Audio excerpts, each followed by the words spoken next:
Hello, this is the Iron Wolf, and welcome back to Minecraft Church. And today I'm going to be giving you guys a message. I've given this message before, actually. Not here, of course. It was during a church camp a few months back.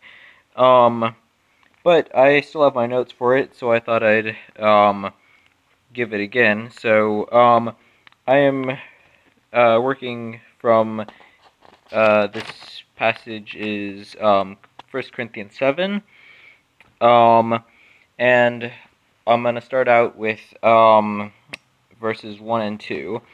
Now concerning the things whereof you wrote to me, it is good for a man not to touch a woman. Nevertheless, to avoid fornication, let every man have his own wife, and let every woman have her own husband. This I find to be quite an interesting thing, because it's the only place that I can think of in the Bible where the Bible tells us something is good or something is better, but then tells us not to try it. It's an interesting thing. There's the passage goes over a lot, so I'm going to flip to verse 27 for my next point. Verse 27 and 28, Art thou bound unto a wife? Seek not to be loosed. Art thou loosed from a wife? Seek not a wife. But if thou marry, thou hast not sinned, and if a virgin marry, she has not sinned. Nevertheless, such shall have trouble in the flesh, but I spare you. This, again, an interesting passage where you see this dichotomy, where he's saying, don't look for a wife, but it's alright if you do, but you'll have trouble. So he's saying, both are good, but one's better, but don't try for the better one. And again, it's, and in verse 2, remember he stated, let every man have a wife. Now I'm going to go to verse 32 through 34. But I would that you have carefulness. He that is unmarried cares for the things that belong to the Lord, that he may please the Lord. But he that is married careth for the things that are of the world, how he may please his wife. There is a difference also between a wife and a virgin. The unmarried woman cares for the things of the Lord, that she may be holy both in body and in spirit, that she is married, but she that is married cares for the things of the world, how she may please her husband. So here we see singles are responsible first to God, and married people are responsible first to their spouses. Just thought I'd point that out. And now moving on to 1 Corinthians 7:36 through 37. And here we see, but if any man think that he behaveth himself uncomely towards his virgin, if she pass the flower of her age, and need so require him to do what he will, he sinneth not, let him marry.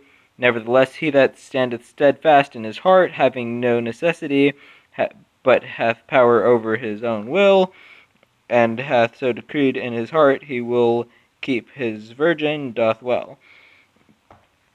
Here we see, Paul is saying, if you must marry to stay pure, then do so, but if not, don't.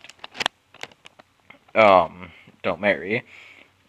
So I have a problem with this way of looking at things, because this, as I see it, this reduces marriage to a license for intercourse, which it is, but it's so much more than that. So, like, there's a lot more reasons than that someone may want to get married. And so, what I'm wondering is it moral to live in an unconsummated marriage? And to answer that question, I looked to the very beginning, Genesis 2:18, Genesis 2:18 and 20 through 23. And the Lord God said, "It is not good that the man should be alone. I will make and help meet for him." And then in verse 20 it says, "And Adam gave names to all the cattle, and to the fowl of the air, and to every beast of the field. But for Adam there was not found an help meet for him. And the Lord God caused a deep sleep to fall upon Adam, and he slept. And he took one of his ribs, and closed up the flesh instead thereof. And the rib which the Lord had taken from man made he a woman, and brought her unto the man. And Adam said, This is now bone of my bones, and flesh of my flesh. She shall be called woman, because she was taken out of man. It says, It is not good for man to be alone. And that only a woman is a helper or partner fit for the man.